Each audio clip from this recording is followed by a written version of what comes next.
Okay, thank you very much, Lior. Thank you very much, everyone, for joining. Super excited to be here and discuss with you in the next 25, 30 minutes about this growing, emerging threat to the stability of the region, the Arabian Peninsula, but also, as we see in the recent couple of weeks, also kind of a threat to geopolitical, in a more geopolitical, I would say, overview. So, before we dive in, a few words about myself. So my name is Yuval Mond, as Lior introduced me. I'm a sales engineer here at Kela. Obviously, Middle East politics research and insurgent groups is obviously not the main focus of my current role, but it has been in previous position that I filled over the years, and it's still kind of like a personal passion of mine to read, write, share my insights about these topics with everyone who wants to listen, and also with those who sometimes don't want to listen. So very happy to start this for you to join and to hear our take, from a research we did at Kela about the Houthi movement and I would say the early stages of the group and how it transformed to be this threat. Let's talk about what we're going to do today in the agenda of this call. So we're going to start with a walkthrough of the historical timeline, historical context. It's going to be a little bit, we're going to jump between eras and times from the history of the Houthi movement and actually the Zaidi religious movement. We'll talk about it in a second. We're then going to talk about the extent of the Iranian influence, which is an important topic, to focus our attention on for a few seconds, because there is a tendency, to associate Iran with a little bit more than what it actually does in this specific conflict. It kind of like influences the way that we analyze the Houthis movement and also predict their future movements. We're then, of course, going to jump, for the last three bullets that you see here, are going to talk about the recent developments with the outbreak of the Israel-Hamas war in Gaza. We're going to talk about this, what happened there actually, what is the significance of the recent escalation, and a few takeaways, key takeaways for you to take from the global response, and I would say the global response to the evolving events. Okay, so but just to clear the table from because you hear a lot of people trying to pronounce this name. Starts from Houthim in bad Hebrew to Houthis in English. So it's actually taking with my not so good Hebrew English accent, should be said Houthis. If you want to sound a little bit more sophisticated, in the original it's called Al-Houthiyun. This is in Arabic, but if you really want to sound like more sophisticated, you can just call them Ansar Allah, the supporters of God, Harakat Ansar Allah. This is their official name. This is how they like to identify themselves. But in this webinar, we're just going to call them Houthis. So don't worry, I'm not going to get into the too much of this. But I just wanted to clear this before we continue. So a few words, a little bit background about the Houthi movement, and in order to understand it, we need to a little bit get some attention to the demographic distribution in Yemen, because at the end of the day, the Houthis is a local group that was shaped. The ideology was very much shaped by internal politics and about the dynamics of the Yemen region and their history of this group. So they're called Houthis, by the way, because they come from the Houthi tribe, Qabilat al-Houthi, sorry, in northern Yemen. The main strongholds in Saada and Amran. These are the two provinces. This is where they are mostly residing, this group. And this group follows the Zaidi branch of the Shia. Now, maybe a short pause about the Zaidis and the 12er Shia. When we talk about Shia and the Shia Islam, and specifically, when we talk about the bigger, picture of the Sunni Shia rift that divides the Middle East and actually the Muslim world and the Arab world, we are usually talking about 12er Shia, Shia Ithna Ashariya, meaning like that follows the 12 imams. Now, without going too much into the theological disputes between Sunnis and Shias, just to say that the 12er Shia is very much hostile to Sunni Islam, uses very belligerent, you can say, I would say belligerent rhetoric against the Sunnah from its inception. Now, the Zaidi is a branch that broke off around the 8th century. They are following Zayd ibn Ali. He was, by the way, the grandson of Ali, the cousin of the Prophet Muhammad. And their approach towards Sunnah and their approach in general is much more tolerant, to the extent that actually when you ask Shias about them, they will usually tell you that they are like a lighter version of Sunnah, and the Sunnis will say that they are like a lighter version of Shia. And of course, there's a lot of changes happening in the last couple of years that is influenced by some political developments that we will discuss in a second. But this is, just to put us in the right framework, in the context of the area and demographics of Yemen. So the Zaydi Imam in the late 9th century, he was set itself like positioned his stronghold in the northern Yemen, in Sada and Amran. This was like the main stronghold, and he formed the Zaydi Imamate or dynasty, like following the Imam, the political leader. This was kind of a dynasty that lived with changing borders and stuff on the periphery of the Ottoman Empire, on the periphery of other empires that ruled the area for over 1,000 years. It was fairly much isolated, not really much developed in many cases. I mean, and it was only I think the 1950s when it introduced electricity or introduced broadcasting and infrastructure. But eventually, they existed for 1,000 years, and we're going to take now a giant leap, 1,000 years forward to 1962, and this is, I would say, a formative event in the history of the Zaydi group, also in the history of Yemen, of course, but in the history of Zaydi group, because in this year, a group of officers, highly influenced by the pan-Arabism wave, the doctrine that is starting to gain more and more momentum in these years, led by Gamal Abdel Nasser, the Egyptian president that you are seeing in the picture here. He was actually providing not only spiritual and ideological support for this group of officers. There was like a wave of military coups around the world, around the Arab world, in Iraq, in Syria, and also it came to Yemen. Nasser actually sent even troops to support this coup. And at the end of the day, the Yemeni revolution, which brought to power the Yemeni Arab Republic on the ruins of the Zaydi monarchy. In 1970, the monarchy has been officially, or the imamate was officially abolished. And Yemen, by the way, was divided by then to two different independent states. The one, the Arab Republic. The second one is the Democratic People Republic of Yemen, a communist country that replaced the British protectorate in that area. But this creates a very, let's get back to our Zaydi group. This creates a new reality for Zaydis in Yemen, because they are now, by the new nationalism wave, which is very much connected to Arabic identity, which is predominantly Sunni.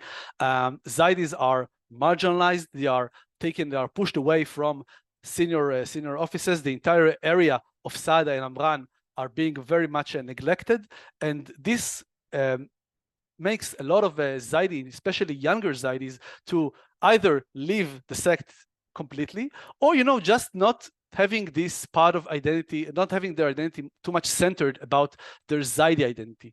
And this, ladies and gentlemen, is the climate, you can say, the social and political climate from which the early incarnations, the early stages of the Zaydi movement, which will then become the Houthi movement, emerge. Because this, I would say, grievances against the ruling regime, this fear of losing people to the religion, this part of identity, this is what I would say bring about this I would say Zaydi awakening movement. So in the early stages, we're talking about a Zaydi revival movement that is more focused on, I would say, social welfare activities, and is much more focused on, building schools, bringing people back to the teachings of Zaydi Islam. They are doing it from a political, actually it's not political, it's a social framework that is called the Believing Youth Movement, Al-Shabab Al-Mu'min. This is the name of this group, and they start operating and gaining more and more momentum in the northern part of Yemen.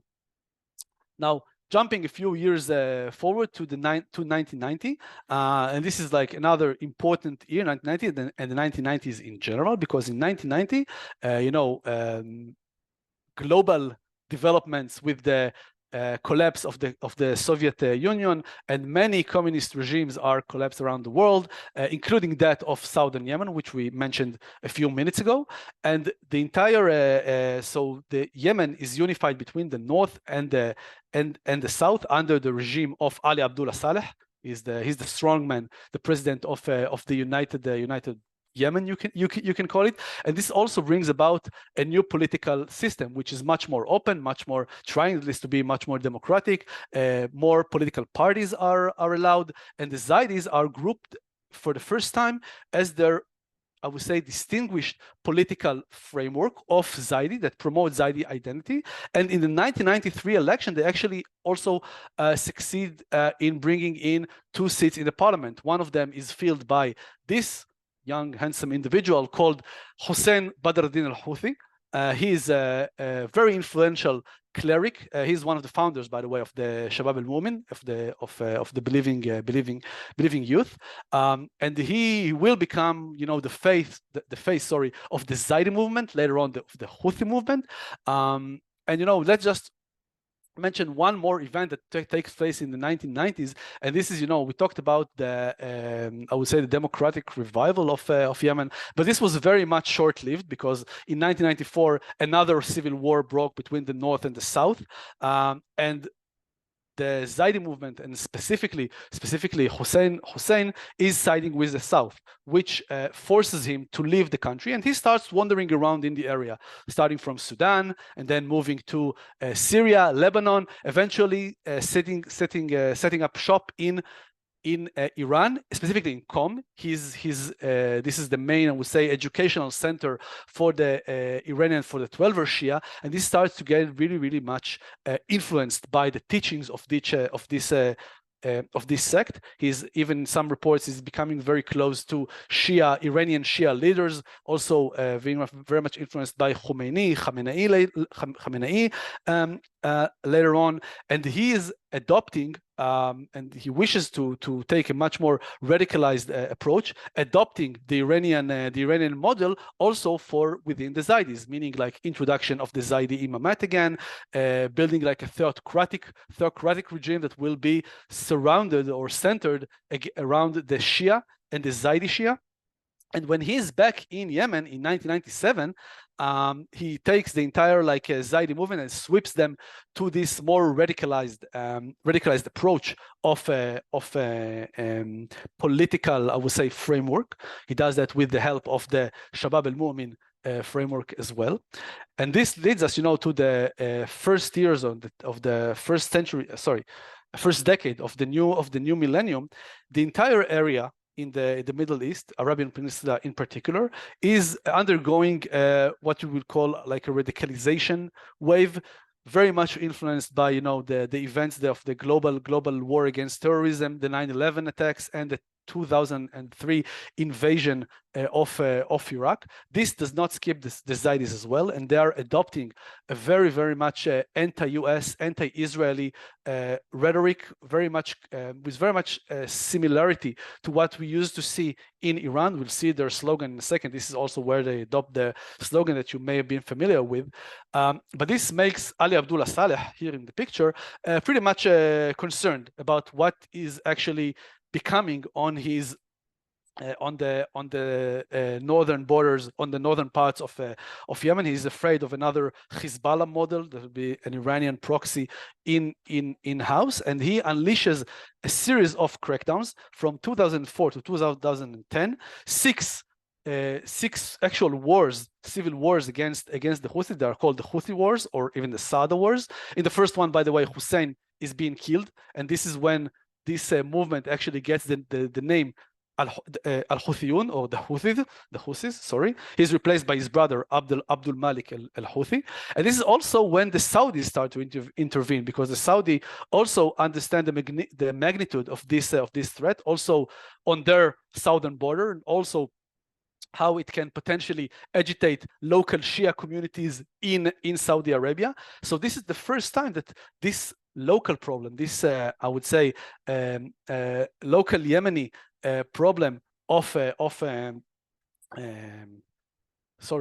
Zaidi movement becomes a regional problem. We talked, by the way, earlier. We didn't mention that the Houthis under the leadership of Hussein before he was killed were actually starting to regroup as a paramilitary group with training camps and everything, and they even started, this group that's called Ansar Allah. At that point, they are called Ansar Allah, and this is their slogan, by the way, completely, straightforward. I'll go over it for a second. It says, Allah Akbar, Allah is great. Al-Maut li-America, death to America.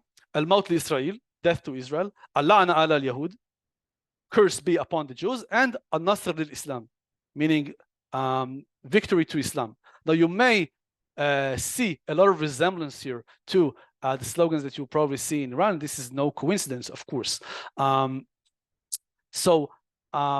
We're talking about how the Zaidis became more and more radicalized. In 2011 was like, the Arab Spring that swept across the area. Also didn't skip Yemen. There were waves of protests led by actually young students for demands for reforms and the more democratic approach to Yemen, opposing Ali Abdullah Saleh's long time regime. The Houthis actually this is could be like the perfect storm for the Houthis, because they are siding with the opposition. They are getting the legitimacy of the opposition. This is very much, I would say, influenced by the fact that their claim to fame says we are also suffering under Saleh's regime, and we are very much experienced in fighting his security forces. So they are pretty much accepted into the realm. They managed to, with the opposition, to overthrow Ali Abdullah Saleh in 2000 and the end of 2011. The other president, Abdrabu Mansour Hadi, is less powerful than Ali Abdullah Saleh, and the Houthis actually take advantage of this to start their progress and gaining more and more, I would say, support, and starting moving south towards Sana'a. And in 2014, they actually take over Sana'a. This is their leader, by the way, Abdul Malik al-Houthi. He was the brother of Hussein al-Houthi. And in 2014, the city of Sana'a falls to the hands of the Houthis. Abdrabu Mansour Hadi, the president, the legitimate, or the internationally recognized government of Hadi, are forced to resign. They are taking exile in the southern city of Aden, and actually, this brings about, or this signifies the eruption of yet another, unfortunately, Yemeni civil war. Now, these events coincide with the 2015, I would say, monarch change in Saudi Arabia, where King Salman replaces his brother King Abdullah, and he appoints this young gentleman, who you probably familiar very, very well, Mohammed bin Salman, MBS, to the Ministry of Defense. Now, this is Mohammed bin Salman, a very, very influential, very ambitious, charismatic leader, wants to, I would say, leave his immediate remark on the region, signal to all the enemies like Iran that there's a new sheriff in town in this area, and he launches a coalition campaign against the Houthis together with Al-Hadi and together with other parties from the region to eradicate the Houthi threat, throw them away, and bring back the Hadi government. We're talking about a wave of airstrikes against Houthi targets. The Houthis are showing a very, very impressive, you can say, resilience against these attacks. In the meantime, there are starting a lot of splits within the anti-Houthi coalition. We'll see the map in a second to actually show what we actually mean within these splits. And by 2022, both sides, I assume, understand that neither of them are going to get a lot of military achievements by moving forward with this with the military campaign. Going to get military achievements, and well, with most military operations exhausted, they are moving towards diplomacy and the ceasefire that exists from April 2022 until actually today. Just to put in a side note, this was like a 7-year very brutal war, which was created one of the most horrific humanitarian crisis, with a lot of deaths, a lot of displaced people, but in 2023, the entire area, the settings is around, I would say, like easing of tensions. This is the military control status we see on the in the green areas. This is the Houthi. The Houthi controlled areas. Not a lot of change, from the war. This is quite impressive from the Houthis. Many people will argue, and I strongly agree, that Houthis actually won the war. If you look at the map, and if we'll talk about the recent developments, in red, these are the internationally recognized Hadi government, and in yellow are places that the UAE, the United Arab Emirates, left the coalition, and they're now siding with a secessionist movement of the southern Yemenis in the south. They are trying, they also get some rapprochement with Iran. So 2023 marks, at least at the end of it, marked before October 7, which we're going to talk in a second, marks some kind of, I would say, like ease of tensions, clearing the path to diplomacy, also easing of tension between Iran and Saudi Arabia, who are starting to work on a settlement, also for the Yemeni regime, or the Yemeni problem, but also for the entire area. This was, by the way, brokered by China, of all superpowers. Now, before we continue to the events of the 2023, I want to do a short pause and talk about the extent of the Iranian influence. I think no one argues that Iran has a lot of moves and is very much involved and influences the scene in Yemen. But the question and this is a very highly disputed topic, is around the extent of it. Now, if you Iran declaratively would say that they are seeing Yemen as part of the axis of resistance, along with Syria, along with Lebanon, along with Iraq, but they are not funding them, they are not training them, they're not providing them weapons. This can be easily refuted. I mean, Iran is supporting some level of guidance, but we should say at the same note that they are probably, we cannot view the Houthis as another proxy of Iran, same as Hezbollah, because while they do share the same goals and they do see them as part of the axis of resistance and they do get significant influence there, the Houthis, they have their own interests in the area, and they have their own aspirations, and they have their own sources of income. They are not completely dependent on Iran. And this is important. I mentioned at the beginning as well, because we tend, to analyze anything happening in the Yemeni scene as, something that is completely relied on what Iran does and what Iran says. And this is probably not the case. And this is also a little bit dangerous also to place this too much weight on Iran in analyzing the Houthis backward, but also analyzing them moving forward. What are going to be their future moves?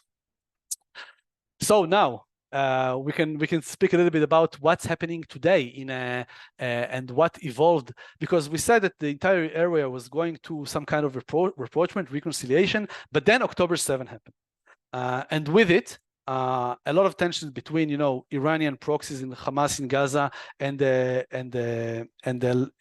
Hamas in Gaza and Hezbollah in Lebanon, and the Houthis actually also entered the scene under the pretext of helping their brothers in Palestine. So it started, first of all, what happened there? So they started throwing ballistic rockets at the southern parts of Israel, which, by the way, Israel intercepted, and they also and when they saw this was not beneficial, they started attacking commercial vessels that are going through the Straits of Bab el-Mandeb. If you remember the map, so they have control over this coastline. This is one of the main passageways from the east to Europe, and they started attacking vessels that had connection, according to their eyes, connection to Israel, either Israeli ownership or saying towards Israel. There are a few, I think the Galaxy leader that we're seeing here, the Japanese cargo was the most famous one. But this was an important, I would say, development. And we first need to ask ourselves a little bit about why they are targeting Israel now. So the Houthis will tell you that they are doing it, as some kind of, I would say, solidarity with their brothers in Palestine. But that is, by the way, in part could be true, but that's probably not the only excuse and not the only justification for why they are doing it. There are other interests involved because obviously, this is not the first time Israel attacks in Gaza. There are other calculations that they are doing, and quite smartly so, because it helps them, first of all, to gain more popularity within their communities and within the region, by the way, because the anti-Israel, pro-Palestinian sentiment still plays a very, very important role within communities in the area. This is also, of course, influenced by Iranian moves, and this is also a very good ticket for them in their negotiations with Saudi Arabia, because it puts them in a better position in these negotiations to get a better deal with Saudi Arabia, to present themselves and promote the Houthis as, I would say, a regional power that cannot be overlooked and that actually influences the geopolitical map in the area.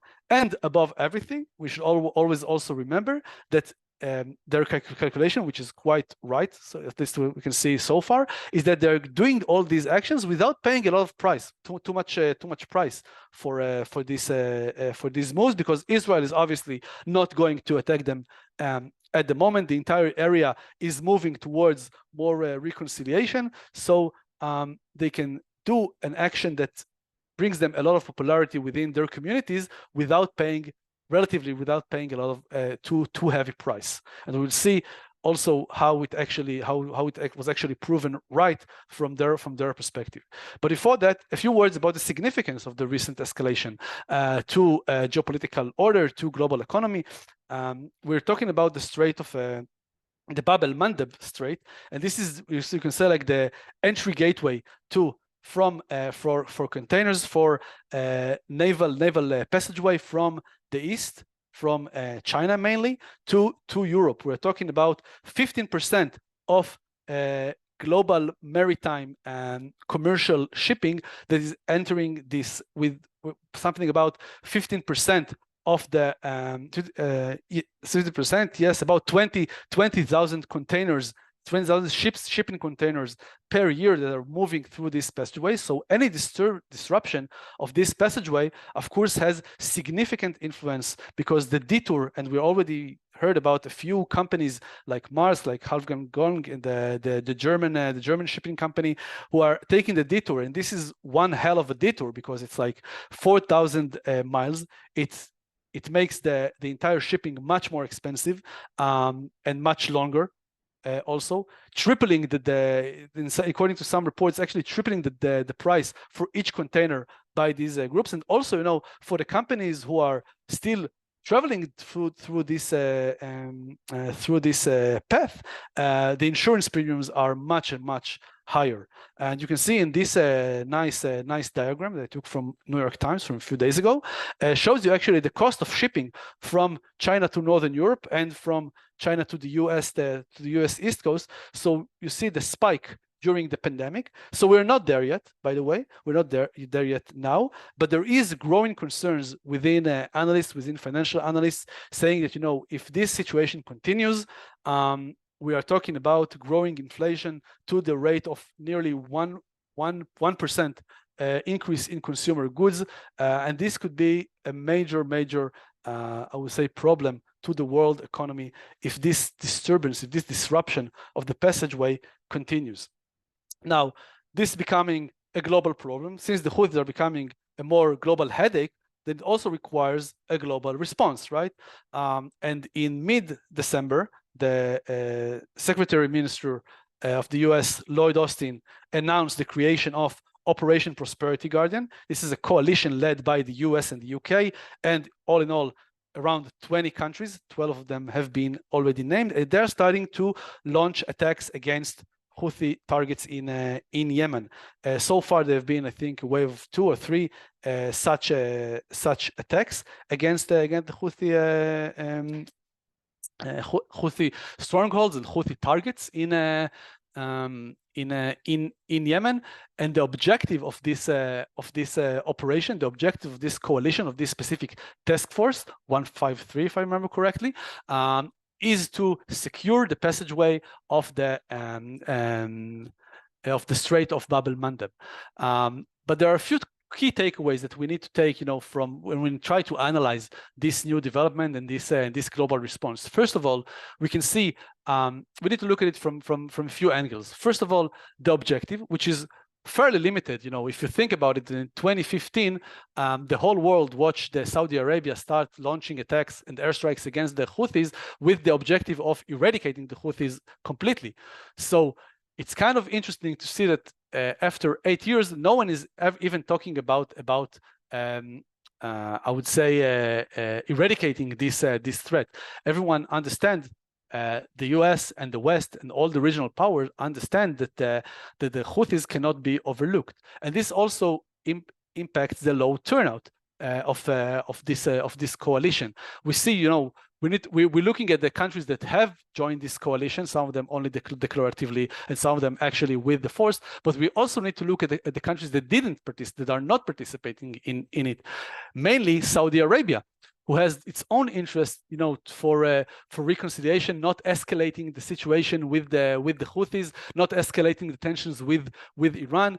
Egypt, another example, the main victim of this disruption, because many of its economy is based on taxes that are getting from ships coming through the Suez Canal, are also not participating because they're also afraid of, I would say, internal public opinion, because every move that will be against the Houthis now is perceived, I would say, as a move against the Palestinians. This is how they managed to rally internal support, but also external support.